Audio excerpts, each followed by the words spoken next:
Hey guys, what's going on? Welcome back to the Leading Edge Cricket Podcast. Today it's the Rich and Rob Show. We're getting stuck into the whole world of cricket. There is so much going on. We've kind of been in a bit of a lull. The English lull, as you go from the Ashes and the T20 World Cup to the next great series, which is down in West Indies. Now, there's a whole bunch of stuff going on around the world, and today we're kind of going to go and break out what's been going on. There's been some spectacular performances, there's been ins and outs going around the world, so plenty to go through. And while you're here, please rate, review, subscribe wherever you are listening to us. Rich, how are you? How are you feeling about the world of cricket? I'm pretty good, mate. I'm pretty good. There's been tons on. Every time we get to this, it's like, oh my God, there's so much cricket going on. You'd think we'd stop being surprised by now, wouldn't you? But there's always cricket. Cricket never sleeps, Rob. There's plenty going on around the world at the moment. And I think it's time we had a little bit of chat about it. I'd really want as well for us to revisit the England squad to see if our thoughts and feelings have changed. The Andersons, the Broads, the others, the no Butlers, etc. I'd really like to see about that later on in this pod as well. I think that'll be a fun thing to have a chat about. No, it definitely is. And actually, I feel slightly different from where I felt originally, which is I didn't think I would feel, but information is power, and I've been reading more and watching more, and I've got more of a balanced view these days. So we'll start off, Rich. Boring. Yeah, I know. Why be balanced? In a world where no one is currently balanced, why be balanced? Exactly. Who wants that? Starting in India, Sri Lanka going on, Rich. Yes, so India, Sri Lanka, we have 3 T20s and 2 test matches coming up. First T20 got underway today. The first test match starts 4th of March, so that's something we're going to be all over. But the first game today, India, they look superior. It's as simple as that, Rob. The first T20, they've won easily by 62-run margin. Ishan Kishan, man of the match performance with him, 89 runs, and Shreyas Iyer, 57 not out. So a very, very convincing win. There looks a bit of a gulf between these two sides, Rob. There is a gulf between these two sides, Rich. Breaking news. Yeah, breaking news. India are good at cricket and Sri Lanka are rebuilding. Who would have thought it? But it just is where these two teams are at. We saw the T20 World Cup. We saw moments of Sri Lankan brilliance. We've seen players like Hasaranga where you go, wow, world class, number 1 bowler in the world, world class. Got this stupid delivery now where he tries to bowl it from as low as possible. Never seen it go for less than 4 runs, so I don't know what he's doing there. But yeah, there's me with no T20 internationals telling him how to do it. They've come off a really average performance in Australia. They had moments where they competed, and I guess it's your performances in Australia which are kind of leading you up to the World Cup in Australia of how good are we in these conditions. And they had moments where they were there and they won the final T20 international. But if there's one thing we've learned in the world of cricket, Rich, is it's going to India to play cricket is not very easy. And it's not very easy for Sri Lanka. They got it handed to them pretty convincingly. A 62-run victory in T20 cricket is not good and just goes to reaffirm Indian dominance. But I don't think you can look at it and go, it's all doom and gloom for Sri Lanka. There are moments that kind of stick out and go, that's okay. Jaya Wickrama wasn't bad. He wasn't bad against Australia. It's not saying he's world class or anything like that, but there needs to be more of these players that can play a supporting role. They need to find 5 bowlers capable of going at less than under 8 in a contest rather than having guys going at 11s and 12s. So there are some positives, but what's your hot take coming out of this? Bhuvaneshwar Kumar's good. Jasprit Bumrah's still the best T20 seamer in the world. Isn't it good to see Bhuvaneshwar back involved? You know, he's not been around the setup as much, has he, recently? So it's nice to see him back involved and getting a couple of wickets. And it's quite an exciting time for Indian cricket as well. They are transitioning a little bit themselves. You know, there are players in this setup that haven't been around and they're not as well known. So it's really good. It's an opportunity for everyone to see those names. And also, it's exciting times for India in general, isn't it? IPL, Rob, it's been announced it's going to start March 26. Lots to be excited about. Lots. It was the first time that I can remember the auction was televised live on TV on Sky Sports out here, down in New Zealand. And I assume it was the same in the UK because Twitter was a hotbed of people just kind of throwing themselves into it and enjoying it. And I actually enjoyed the spectacle. Four or 5 years ago, whenever they did the last mega auction, I think we sat on the podcast actually and we said it feels like a cattle market. And I'm not quite sure how ethically we all feel about it. But actually, for what it was this time around, I really enjoyed the the IPL auction, and it was good to see some English players go out there and really get paid quite well. Yeah, definitely. I mean, I'd like, obviously, before the IPL starts, I'd like us to talk a bit more about it and talk about that, and also who didn't get picked up. I think there's some really interesting players that didn't get picked up in this year's IPL. One in particular, Suresh Raina. I don't know if he still is, but he's there or thereabouts, the leading run scorer ever in IPL, isn't he? So, yeah, it's just such a good competition, as is the PSL, which we're going to get onto in a moment as well. But before we get onto PSL, Rob, I just want to quickly talk about what's been going on in Christchurch, your neck of the woods. A rather convincing test win, it has to be said, against South Africa. This is not gone well for South Africa to start with, has it? No. This is strange, mate, because South Africa, like playing cricket in South Africa, if you're a subcontinent team, is really difficult. Just like going to play in the subcontinent is difficult for people from different backgrounds, different countries, different surfaces that they're used to playing on, different conditions. South Africa always do well against New Zealand. And I haven't got the stats in front of me, but this is the first New Zealand victory over South Africa in forever and a day. Like it just doesn't happen. I can't fact check this, but I'm sure I've seen that New Zealand has never beat South Africa in a series before. That's how big it is to be able to put up one of these performances. But it was such a New Zealand performance in New Zealand. The pitches in New Zealand do a bit. They're a bit green, but actually flatten out and a decent cricket wickets after about day two. And every time New Zealand do well, insert the opposition, bowl first, bowl them out cheaply. It's what they did to India when India toured here back in 2018 or 19. India got whitewashed. I think it was 3-0 high India.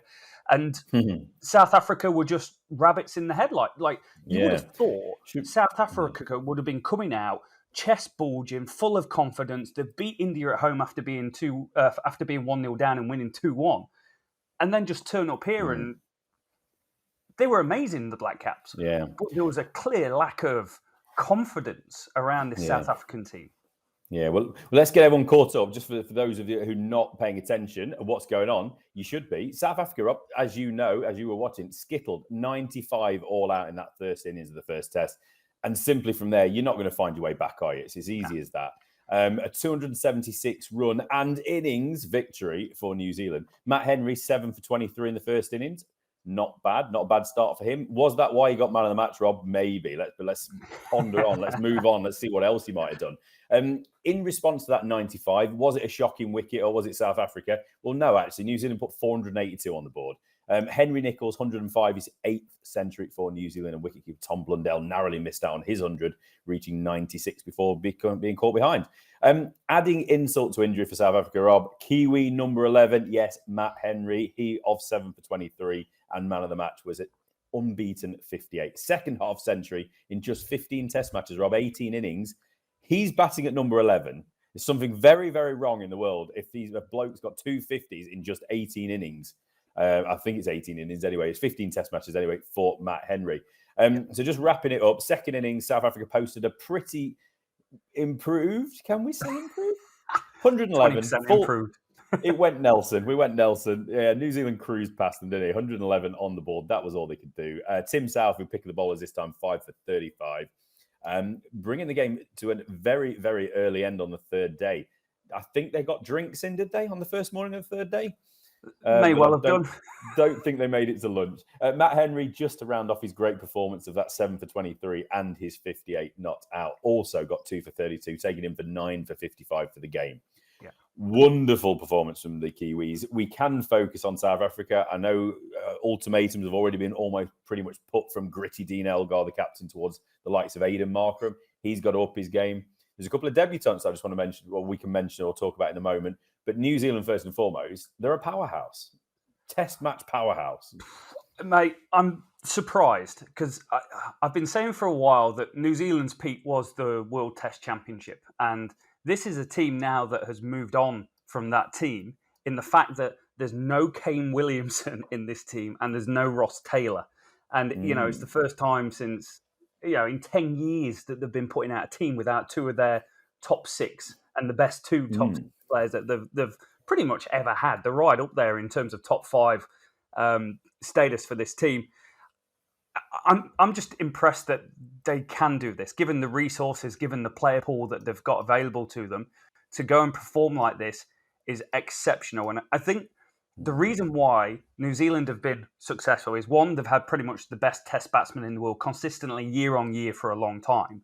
But two, the bowling attack is so criminally underrated throughout. And that's not just talking about having no Trent Boult in this team as well, who's up there as being one of the greatest test bowlers of the last 5-6 years. You had Southey, who was time and time again gets it done. Most wickets in New Zealand now for a New Zealander, just taken over Sir Richard Hadley. Matt Henry, who averaged 48 with the ball before this test match, comes in, takes 9 wickets, and does all those things that we saw him do in county cricket, that we've seen him do in the Plunket Shield over here. Neil Wagner, absolute just workhorse, and Cole Jameson is, the new kid on the block that's just taking wickets for fun at the moment. And you look at that when you throw Boult into the mixer, it's pretty much the best seam attack pound for pound anywhere around the world, because there's not much difference between the quality of the opening bowlers to the replacement bowlers that come on third, fourth, fifth change and those sorts of places. So that's why they've been consistent. The batting has been a worry for me. They struggled in India, but who doesn't struggle in India? Like, that makes them no difference. But I look at this and go, that's not a strong batting lineup. It's really not. When you've got the likes of Daryl Mitchell, and it's no disrespect to Daryl Mitchell, it's just Daryl Mitchell being in that lineup in the top 6 for me feels a little bit weak, especially when you've got a Colin de Grandhomme as well. They're both similar sort of players where they do a bit with the bat, they do a bit with the ball. And I think the fact that they put up 482 without Taylor, without Williamson, is absolutely outstanding. And more credit to them. And also Henry Nicholls as well, I think, is a great test player. But he averages about 20 against spin. Terrible against spin. And at Christchurch, there is no way you would have played a spinner on this wicket. So well done to the groundsman for picking a pick that suits the New Zealand team. Henry Nicholls' dad is the groundsman. That's what you're trying to say, isn't it? No Kane Williams. Obviously, we know why Ross Taylor retired, legend of the game. But Kane Williamson, why was he missing in this game? Elbow injury, ongoing. Elbow. Yeah, it's been probably 2 years now. He's been in and out of missing games, and being, from what we can tell, being really in pain when he's trying to bat. So I don't know where it goes from here. I don't know where his career goes from here. Hopefully, there's just a period where he can rest and do whatever he needs to do rehab-wise to get better. But given the circle of cricket that we live in, and the fact that he's been retained in the IPL in March, he's probably going to be over there playing, and there's a T20 World Cup coming up, he's probably going to be playing there. There's a test series in England coming up, he's probably going to be playing there. It's just a constant.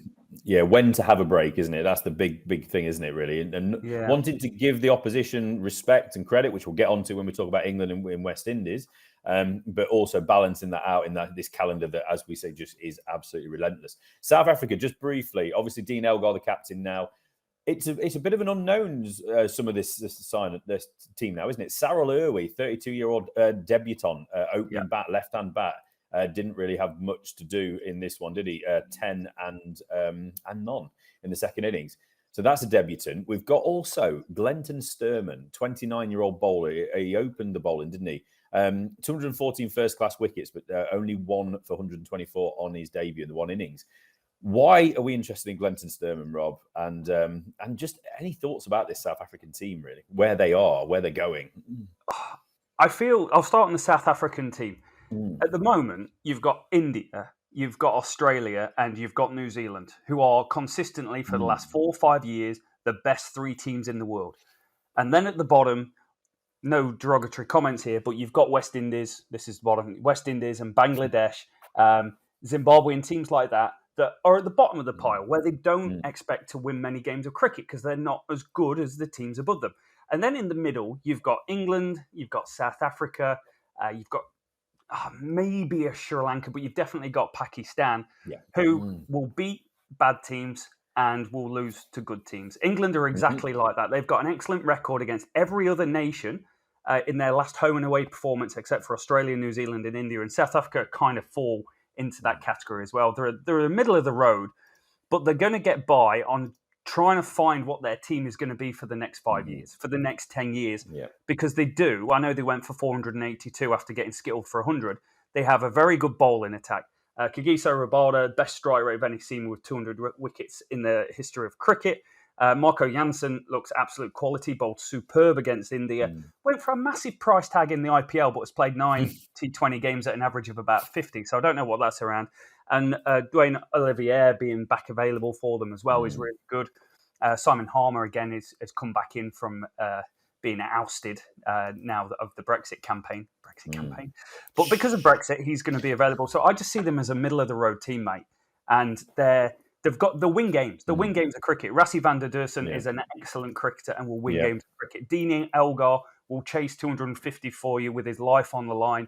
He's an excellent cricketer. Aidan Markram has got work to do. Tender Vavuma has been one of the most improved cricketers in the world over the last few years and really held this team together a lot of the time across all formats and deserves huge plaudits for being able to do that.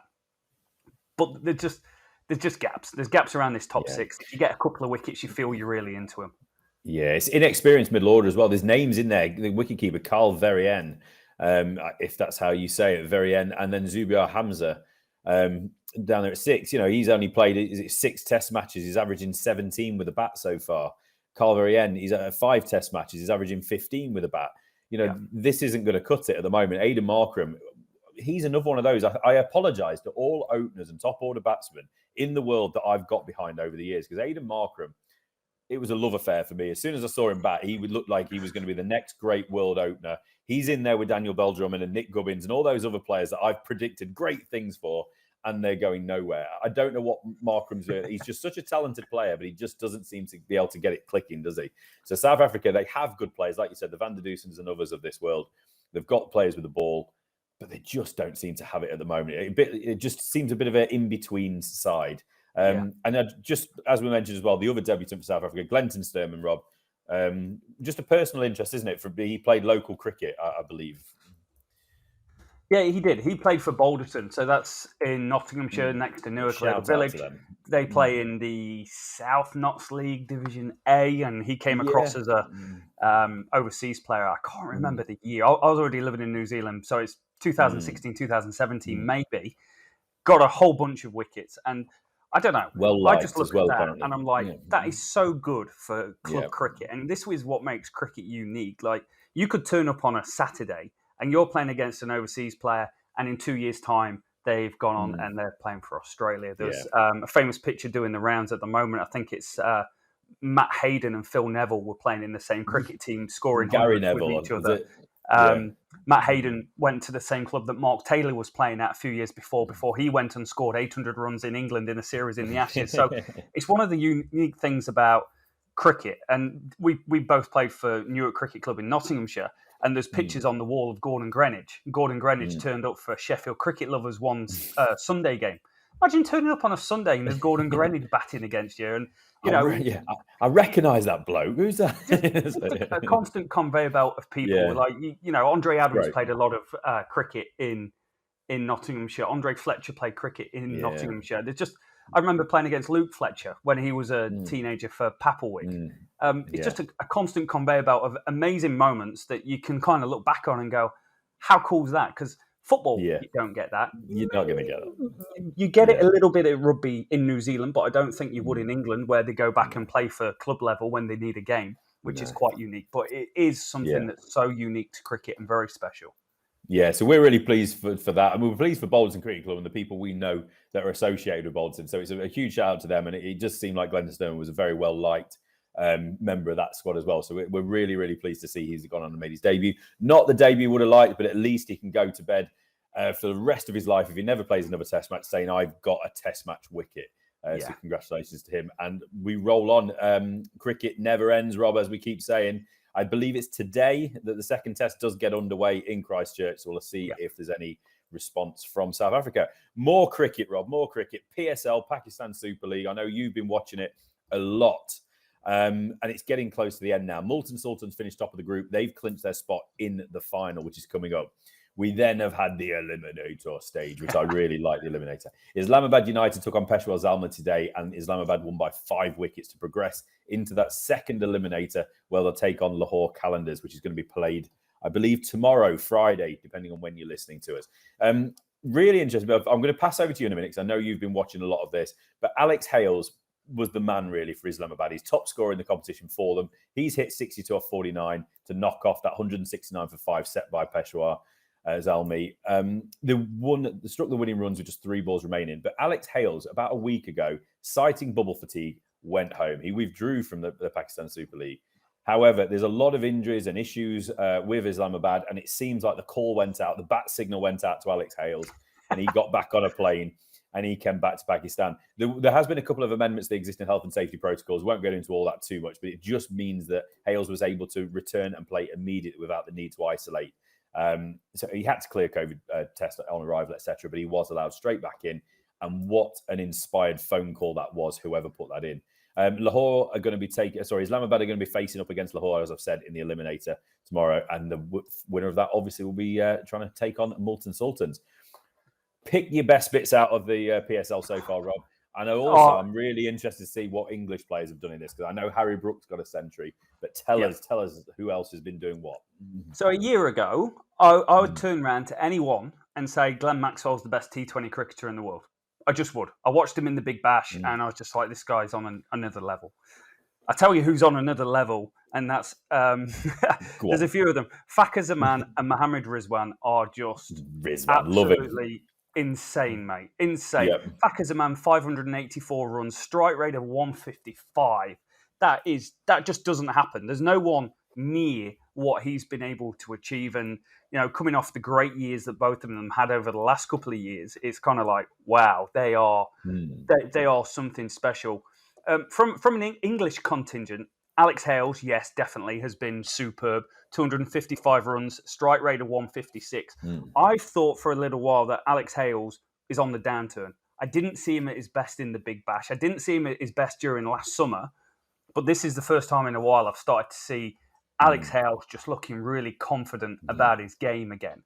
But even when he's maybe not looked at his best, he's still scoring runs. He's just found a way now. He doesn't have to be looking fluid and perfect. He just is that point of his career when he just knows how to score runs. And that's all I'm going to say on the matter of Alex Hales and scoring runs and whether he should be playing for England. Yes. Sorry, carry on. Jason Roy's been superb, mate. 303 runs from 6 matches, a high score of 116, average of 50, strike rate 170. He's on course to score more runs and at a better strike rate than Fakhar Zaman in the competition. He's been world class. And Jason Roy, again, I put him in the same bracket as Hales, where I'd seen a downturn in performance, in how they're playing. And what I like about Jason Roy is you can see the frustration on his face when he gets out, because he expects himself to go and score big runs time and time again. We saw it in the West Indies. And here, he was brutal. Riley Russo, not English, but plays in England, has been absolutely superb. Strike rate of 183. Hit some massive, massive sixes during the contest. Tim David. Now, is he Australian? Is he Dutch? What is he? He's Singaporean Australian or Australian Singaporean, who is now very wealthy in there as well. So he's very wealthy, mate. He took a blinding catch at the start of the 100 final. He got the run out of Liam Livingstone. Yeah. His stock increased during the Big Bash with some big performances and massive 6 hitting. He's turned up here, 251 runs at a strike rate of 199, and now has got paid big time in the IPL, mate. So IPL teams, analysts are watching the PSL, whether they like to admit it or not, and watching some really good performances. Yeah. The other English performance, or 2 English performances and 1 Aussie. Can I just jump in? It's really vain sort of interruption here. But Tim David, Royal London One Day Cup is the reason Tim David is the person he is. He signed for Surrey last summer, and he was playing against Notts. I was watching on YouTube, and he was playing at like some outground or some school or something. And he came in and I think he probably hit a 50, but it was a rapid 50. He was clearing the ropes just about every ball, it felt like. He looked sensational, and he's not looked back from that moment. That's the first time I've ever seen him. I'm not sure if that was his first game. It was one of his first games. And after that, like you said, he jumped into the 100, didn't he? And then since then, that's it. Mum's got a new house now. So. Yeah. I think everyone's got a new house. His balls per boundary is what sets him apart. It's pretty much the best in the IPL for anyone that's scored 200 runs. He scores a boundary every 3.3 balls, mate. That's insane. Thacker Zaman's aggressive, and he hits one every 5.1. I want to touch on Ben Cutting before I touch on the two other things, and I don't know if you've seen it going around on the internet. So there was a thing that happened in the PSL a long time. In the CPL, in the Caribbean Premier League, a few years ago. Pakistan bowler, I can't remember his name. It's Sahel. I want to say it's Sahel Tanvir, but I could be wrong in saying that. Ben Cutting batting. Ben Cutting hit him for a 6. Sahel Tanvir, there's a bit of mouth. Sahel Tanvir gets him out. Sahel Tanvir turns around and gives him the double middle finger. Playing in the PSL a year or so later, Ben Cutting's batting goes 6-4, 6-4, 6. Double middle finger back to the bowler. I don't know how I feel about it. I like rivalries as long as there's an element to them that's not over the top aggressive or any hands-on sort of altercations in cricket. But this, like the circle of it, I really appreciated, and I appreciated the humour that probably Ben Cutting's got to go and do that. he doesn't hold a grudge, does he? No, not at all. But that was good. Will Smeed's been fantastic, actually. Yes, 240 runs, average of 40, 2 scores in the late 90s as well. So this is where cricket's an interesting thing. If Will Smeed had scored 2 centuries, everyone would be going, God, he scored 2 centuries. He scored 99 and 97. But for some reason, people don't look at them with the same weight. But he's been exceptional. And Harry Brooks scored a well-deserved and well-made century, particularly when his team were in the mire when he was batting. Yeah, was it 3 down for not many or something when he came in? Yeah, 3 down, not many. He had a partnership with another guy, and then he went off and went big in the last 5 overs. So that was really good to see because Harry Brook, exceptional in the T20 blast, but I've not really seen him do it anywhere else. And this was the first time where I'd gone, okay, I can see a bit here. 220 runs, a strike rate of 170 in the competition, hitting every 4.5 balls. He's hitting a boundary. So he's had a really good position, a really good tournament. Some players have been, I want to say, average. Joe Clark's been really poor in this competition. He was superb in the Big Bash. He's really struggled here. 174 runs at an average of 24. Strike rate 120. That's not really very Joe Clark, is it? No. I know Ben Duckett's gone back to England. Did Joe Clark also return? I can't remember now, but I know obviously these players have been going around the world playing cricket in very strict conditions, obviously bubbles, etc. for COVID. It must be catching up with them all by now. Yeah. The ones that have gone from one competition to another, they've gone from Big Bash to PSL. Some have been Bangladesh, some have been others. You've got to see a drop off at some point, haven't you? Yeah, you do. So it's to be expected, I suppose, isn't it? But I was really pleased to see Harry Brook get that 100. And Will Smeed is a name, isn't it? That it only really broke through in the 100. And as much as we, or I, or maybe you a little bit less, maybe, are critical of the 100, that's one player that's very grateful for it. And he's doubling down. And like you said, if he'd have got another 6 or 7 runs or whatever it might be, 2 centuries, he is suddenly headline news in England. But a couple of 90s and he's just middle of the news. He's on his way. He's like one boundary each innings from being there. The biggest disappointment of the competition for me has been the performance of Phil Salt, mate. And I've been so on shaken not stirred. Salt, just love the man. 61 runs at an average of 10 from 7 innings, a strike rate of 127, a boundary every pretty much 7 balls. This is the most un-Phil Salt-like performance I've seen. But likewise, he's been played in a completely different position. So you watch him in the blast, he scores runs open in the batting. You watch him in the One Day Cup, scores runs open in the batting. Lanka Premier League opens the batting. T10 League opens the batting. Goes to play for England and bats at number 6 and 7. That's a waste of his talent. Then plays in the PSL and he's batting down the order. Now, they did change that to bat him at the top for the last game or so, but I feel a complete misuse of his talent and his abilities and his strengths. Not for the first time, I blame Owen Morgan. No, but that's who started it off, wasn't it? In this last tournament, in the last games with England, he was batting him down at 6 and 7. It made no sense whatsoever. His strength was opening and going off like a train. That's his role. He understood it. Yes, he might become a more rounded cricketer if you get him into different roles. If he's a finisher or whatever, you might see him. But it just seems like whoever has made the decision in the PSL have looked at what England are doing with him, maybe had some conversations. Maybe England have said we would like to see him bat further down the order. I don't know, but it just seems a bit of a waste of a player that's absolutely exceptional when he is going off like a train at that top. So before we finish on PSL, Rob, there is one more player I would like to talk about because it's one of the more bizarre goings-on that I've heard for a while. We've got photographs of helmets in chandeliers. Whenever you've got a helmet in a chandelier in a hotel lobby, something's not gone right. James Faulkner, the Aussie all-rounder bowler, there's a bit of a weird one here. So he's come out, he basically said he hasn't been paid by the PCB, the Pakistan Super League, etc., Pakistan Cricket Board, but they have rejected his accusations, calling his behaviour reprehensible, Rob, and declaring he would not be part of a future PSL draft. Exactly.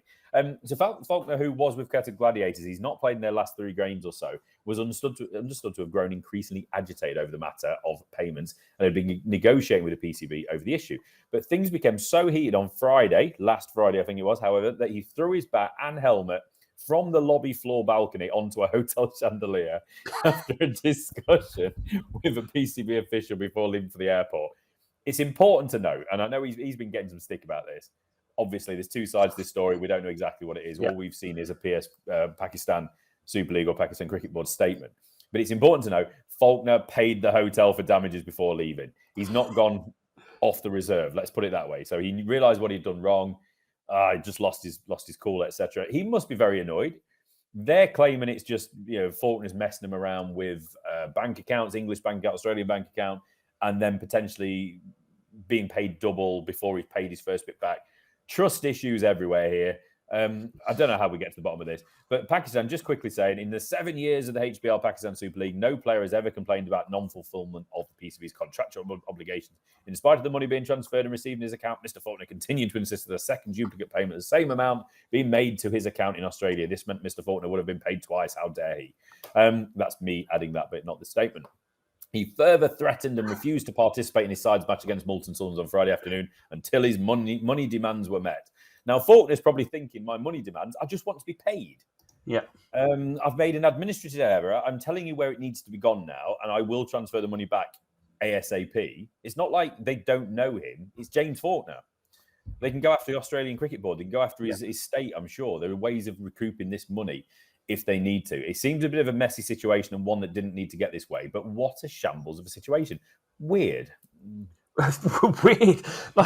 How often do you get a news story where a cricket helmet's gone through a chandelier?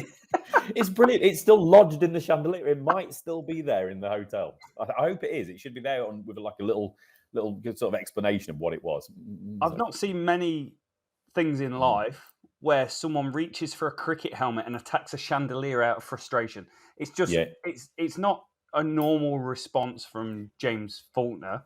I think time will be the best thing for this story to work out what actually has gone on, because essentially, no matter what it is, you're going to end up with 2 sides of the story, and we'll definitely get that. James is like, where's my money? Where's my money? And they're like, we've given you your money. Where's my money? So they're doing the Family Guy Stewie thing where he wants his money back. James Faulkner's tweet was quite interesting, where he says, it hurts to leave as I wanted to get international cricket back in Pakistan, as there's so much young talent. The fans are amazing, but the treatment I've received has been a disgrace. I'm sure you all understand my position. So he came out first and came out all guns blazing and was very critical of the PSL. And PSL, understandably, are going to protect their brand. But it always comes down, with any story, is you don't know. You don't know what's gone on. If he's been paid correctly and he's acting like an idiot, then James Faulkner will not play in that league again, and he's done himself no favours. If he's not been paid, and he should have been, and his contractual right, say after X amount of games, I receive payment, however it's done, then the PSL should be held accountable, pay him, and his name should be just kind of like, James Faulkner did nothing wrong, however, he did smash up the hotel. Which he paid for, to be fair to him. So, I was just checking. He hasn't been named in either of the squads, unsurprisingly, for the Pakistan tour, which Australia will be going on very soon. I hope everything's all right with James Faulkner. We are making a bit of a joke about this because it is quite funny, but I do hope James Faulkner's doing all right because obviously it's been, like we said about the English players going home, they've been in bubbles for so long now. It's getting a bit much, isn't it? So, all right. I just find it quite bizarre, though. It's quite a funny story. Let's just quickly wrap up one last story before we get on to England-West Indies chat. Ireland and UAE both made it through to the final. They won their semi-finals in the T20 World Cup qualifiers, which meant that Ireland and the United Arab Emirates both qualified for the upcoming World Cup. United Arab Emirates did beat Ireland in that by 7 wickets in the final. Doesn't matter. Both teams are already through anyway. So everyone's a winner. Good on them. Good on them. Everyone expects Ireland to go and qualify, and there's no reason why they shouldn't qualify, particularly when you look around the teams that's in the competition. I'm looking at the flags going, that looks like Nepal, it looks like Germany, it looks like Philippines, Canada. There's no reason why they wouldn't be able to get past them and finish in the top 2, which they've been able to do. So fair play to them, good on them. And good for UAE as well. I can remember UAE making the World Cup, I think it was 1996. I remember UAE being in the World Cup and Gary Kirsten scoring 190 or 180 against them.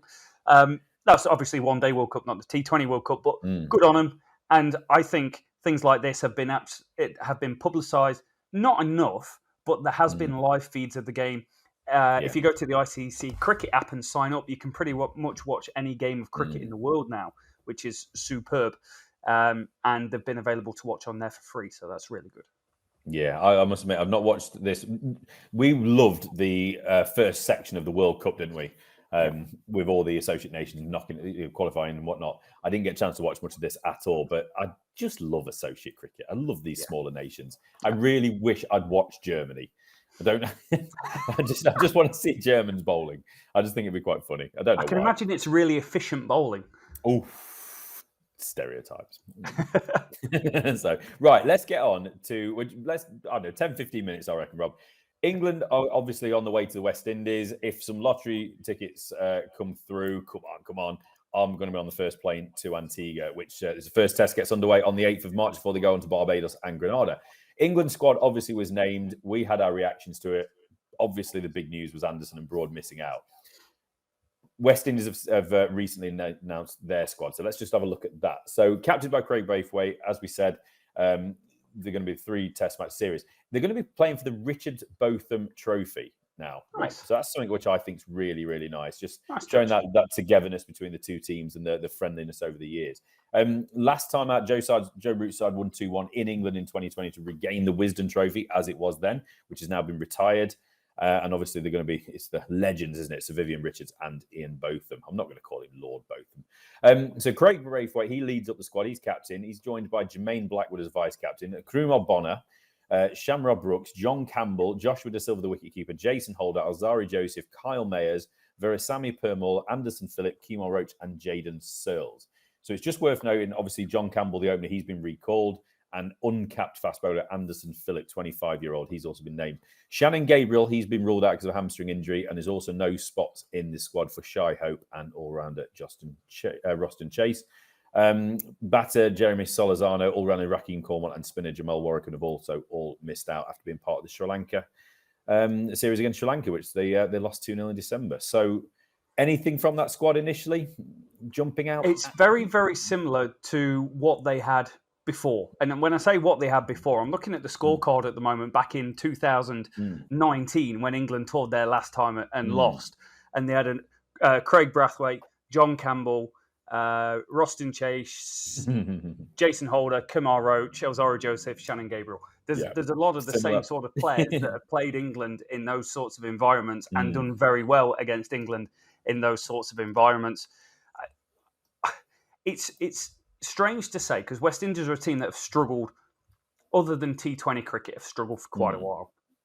But you never know how England are going to play in different environments. And it's very strange because we've got so many players that go around the world playing these different formats and play for different teams.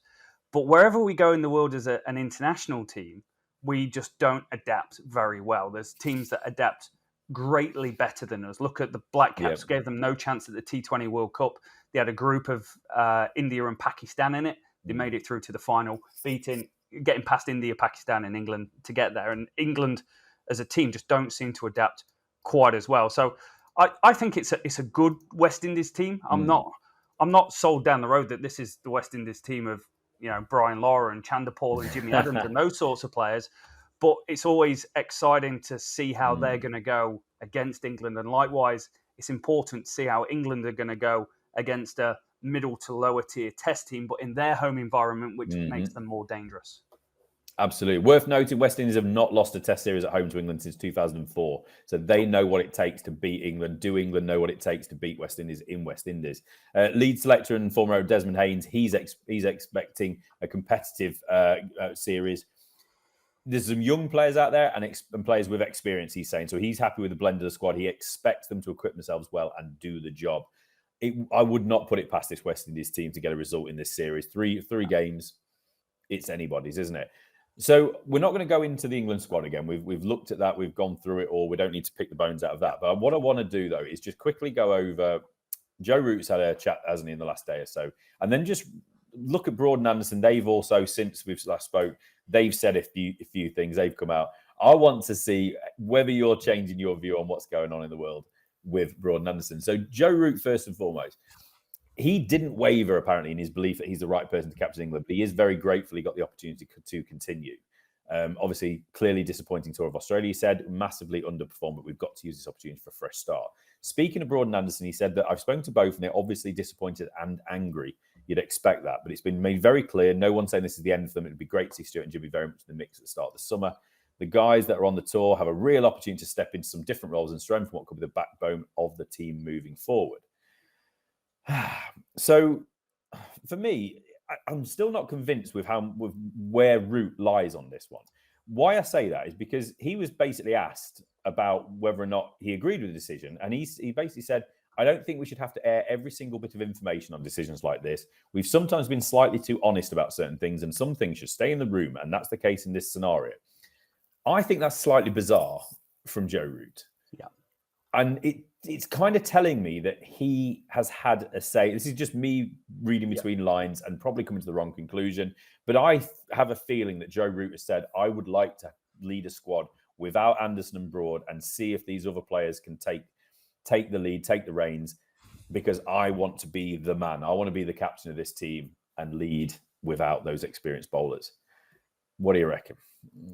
I think you're right. I think he does want the opportunity to do it without them. I think England feel they need to learn to do it without them.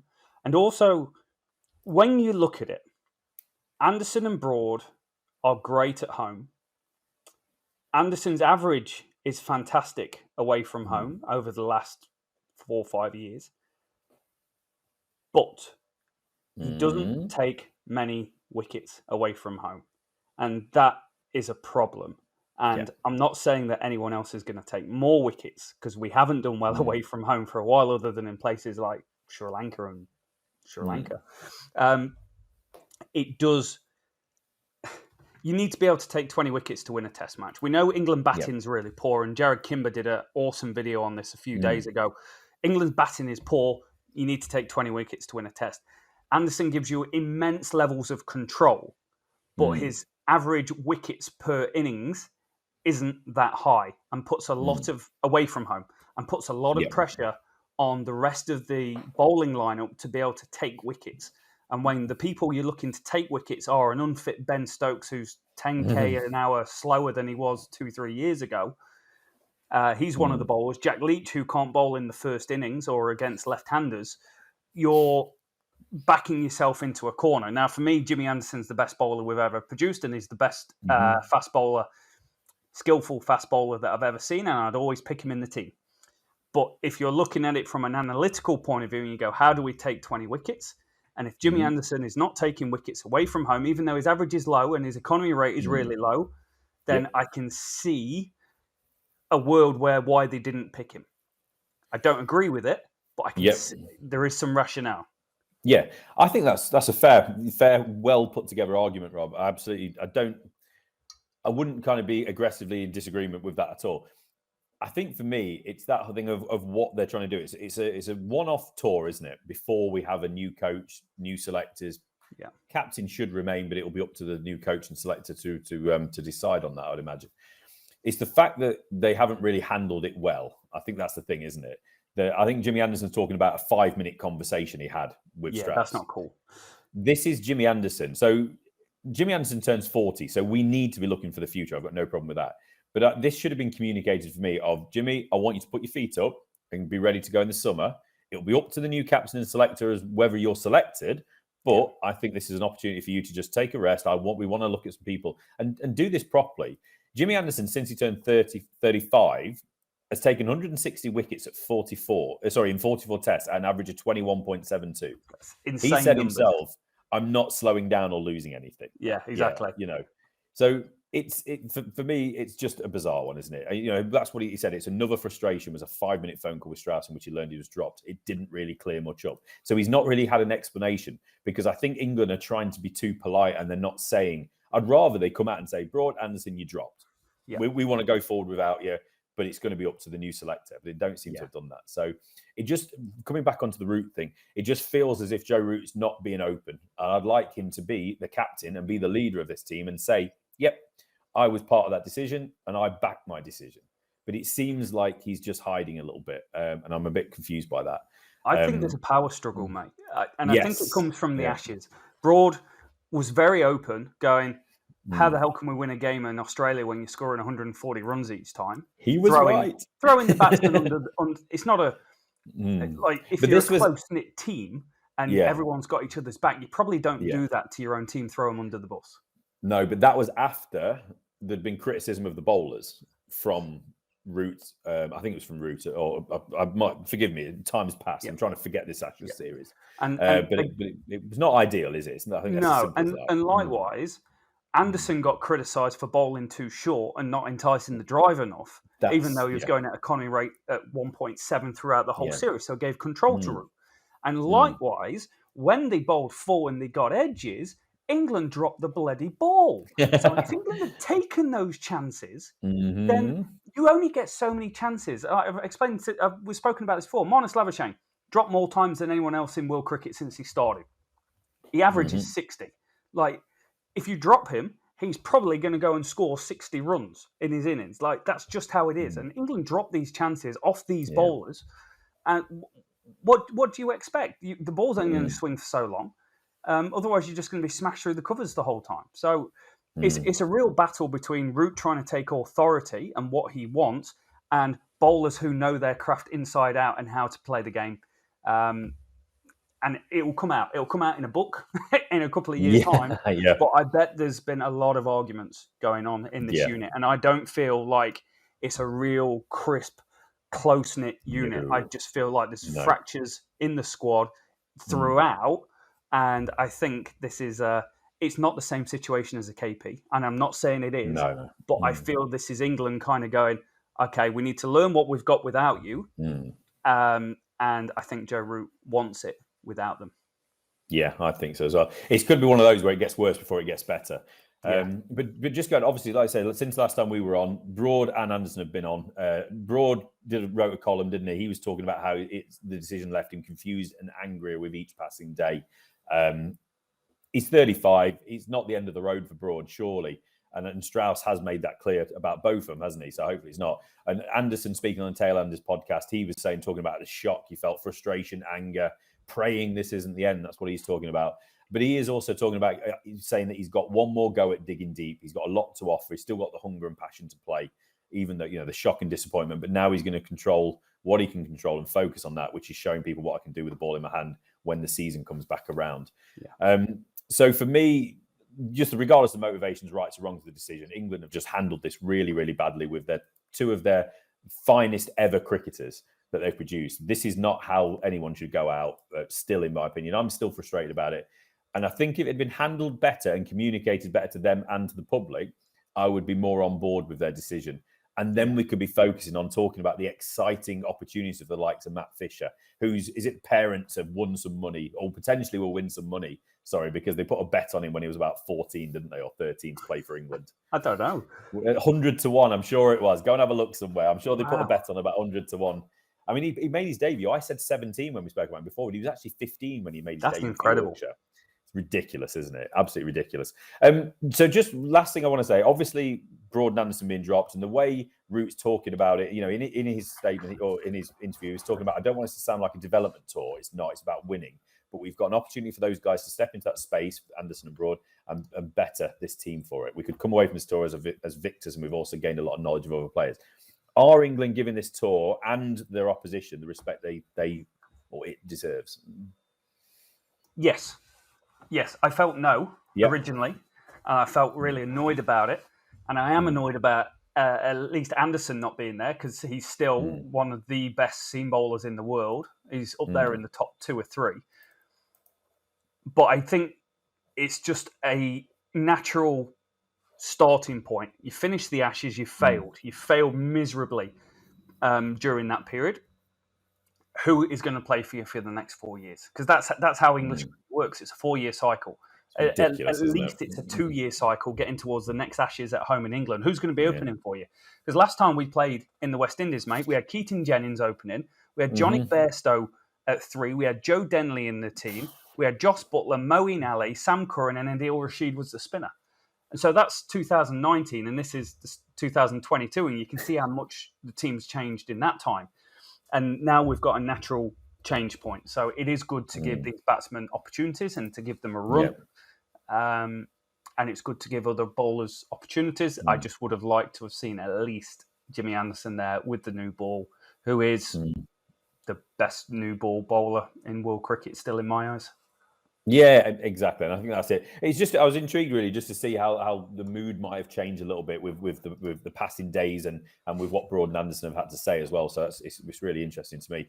I think I did see somebody say, didn't they? The problems we didn't have was Root at 4 scoring all those runs, a record-breaking year, and Broad and Anderson. And now Root's going to 3, and we've dropped Broad and Anderson. That's not going to solve the opener crisis or anything else, really, is it, in the squad? But we shall see. We shall see how it goes. It doesn't get underway until the 8th. They've got a warm-up game on the 1st of March, one warm-up game against the President's 11 before the first test gets underway. And then we'll be seeing the likes of Alex Lees make his debut, maybe Matt Parkinson, Saki Mamu get another chance, Matt Fisher, Ben Folkes claiming the gloves over Joss Butler. We haven't really spoke about Joss Butler. I don't think our views on him being moved along have changed, have they? No, still feel very confident for it. Here's some information, mate. So between overs, none and 16 in Test cricket since the start of 19, which is really the first 16 overs with the first new nook. The highest wicket taker in world cricket is Stuart Broad. Ooh. In the last, and I know that's been a COVID impacted year, but you've got 2019, which was a normal year. Last year, a little bit normal, but Broad at 1, Anderson 19 wickets at 25 with the new ball, bowling in that 0 to 16 over range. Broad 36 wickets at 19. They're 2 pretty reasonable opening bowlers in world cricket, I'd say. Yeah, and they're still relatively fit and they're still relatively decent, aren't they? So you know I find it annoys bizarre. me. Anderson, Rob's getting annoyed. Yeah. Anderson is the ultimate control artist when it comes to middle overs, and that's where his game has changed from being a young whippersnapper bowling 90 mile an hour, swinging it around with a new ball, to he has got immense level, world class, like elite level control of the old ball to wobble seam it around, pick up the odd wicket here and there, but not go for runs and give you control of the situation. It's why New Zealand are a really good cricket team, is because they've got great control of situations. One-day cricket, great control. T20 cricket, generally great control in those middle overs. And we're hoping that Chris Woakes, who averages 50 away from home, is going to be the next Stuart Broad. He's 30-odd. He's been given I've gone there. Yeah. He's been given opportunities to play overseas and average 50. He's not the next Jimmy Anderson. He's not the next Stuart Broad. He's Chris Woakes, who's exceptional at home and is a really good batsman and can bat at 8. Doesn't give you the same control that Anderson does in the middle overs.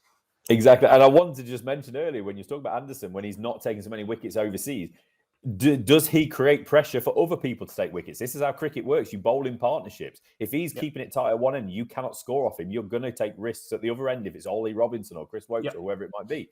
This is the power of Anderson. You're bowling against the man, the myth, the legend, aren't you? Not just the delivery. Yeah, I'm Robinson, all our fitness concerns of him have evaporated and he continues on this tour and he's absolutely fine. But Broad and Anderson were dropped. I still find it bizarre. I like the look of this squad in some ways, but I feel like it's just an in-between, a holding pattern. God knows if it's going to be anything like this or resembles anything like this by the time we can get a coach in place. Hopefully it's going to be someone like Gary Curzon. No Shane Warne, I'm not interested in you. Shut up, nobody's interested in you. And also Justin Langer, no. We don't need Justin Langer over here either. That would be the worst possible appointment, I think. Great coach, but not the right style of manager or coach for England, in my opinion. But yeah, Shane Warne, I saw somebody talk about him. It's like, no, jog on, get on. No, I've no interest sure in it was that. a joke. Imagine Shane Warne and Mark Waugh coming over as well as a team. No. It'd be horrendous. No. Last point, Stuart Broad, 100 wickets in the last 3 years from this date going backwards at an average of 22.34, which is better than Tim Southey, better than Pat Cummins, better than Neil Wagner, better than Shaheen Shah Afridi, better than Trent Boult. And these are all guys we put in the world-class category that you can't imagine team taking the field with. And just behind them is Anderson, 65 wickets at 23, and an economy rate of 2.25, which is by far the best out of any seam bowler in world cricket in the last 3 years. Ludicrous. It just seems that they've just looked at ages and personalities and said, we're going to try and move on from you. When you look at what they've done over the last 3 years, as you've put 5 years, as I said about earlier for Anderson, they are still at the absolute peak of their powers. They should still be playing for England, regardless of where they are in the world. They should be. And if you've listened to that, let us know your thoughts on the whole Anderson and Broad debate. And there's been some really good comments coming in on the last video that we did about the England squad a couple of weeks ago. And pretty much everyone agrees with us. You know, people from all over the world, different supporters of different countries, all saying the same thing, like, WTF, how are England making a mess of the two best bowlers that they've got available to them? And then the fact that everyone in the world thinks they're the best England bowlers, it's quite a large proportion of people agreeing around the same point. So let us know what you think, guys. Yeah. Subscribe to us if you are brand new around here and leave a like to the video. Rate, review, subscribe wherever you are listening. And we will catch you guys next time.